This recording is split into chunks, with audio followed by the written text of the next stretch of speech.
Is this a political abuse of Shraddha's murder? Let me first go across to Member of Parliament from the Shiv Sena, Priyanka Chaturvedi, also joining us, author and activist Gurmeher Kaur. We'll be joined shortly by the BJP representatives as well. But Priyanka Chaturvedi, to you first. It's an extremely misogynistic narrative that is out there, apart from, of course, the very communally charged love jihad one. Absolutely, and it is quite depressing to know it. You mentioned in your statement that it has shaken the conscience of India. I'm sorry to say it really hasn't, because people have reduced Shraddha to her religion, to her life choices, to even sitting in judgment about what she did and why she did. Her Instagram is being trolled long after she has ceased to live.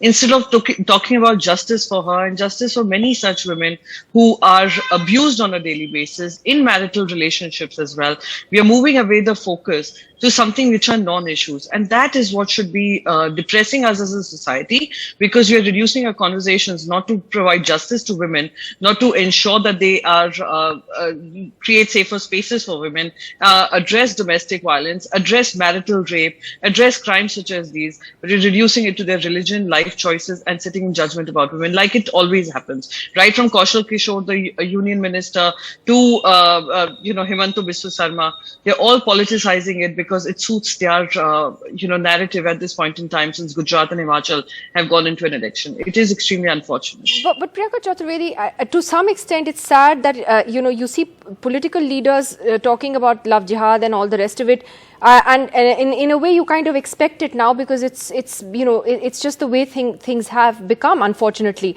But then you see the social media commentary of other folks who are just chipping in and agreeing with this. And like you said, you reduce the person to their religion. It's not that gruesome crimes haven't happened, I mean, irrespective of religion, which is the point that we're trying to make. The focus needs here to be on domestic violence, on domestic abuse, and how to help women in those situations. We're just completely losing track. And what's sad Absolutely. is that there's huge social media commentary supporting this. Absolutely. I'll give you two examples. The two reasons that are being cited and sitting in judgment about Shraddha and this particular incident is, one, the religion angle, two, her choosing to live in rather than marrying the said individual, the said criminal, the said psychopath. Take the case of Sushil Sharma and Naina Sahani case. Both in a relationship, both married, both from the same religion. What does he do to her when he suspects her of having a relationship? He cooks her up. He cuts her into pieces. He kills her, cuts her into pieces. It shook the nation. 23 years later, the man is now a relationship counselor. He's free, out on bail. He's a relationship counselor. The lady in question, Naina Sahani, is long dead. Her parents died in old age, hoping that the justice has been served. But 23 years later, he's out. Gulatis of Dehradun. This is a 2010 case which has inspired Aftab Poonawalla to the extent of executing whatever he executed. Cuts up his wife into 70 pieces. And we're talking about religion here. We're talking about live-in relationships here.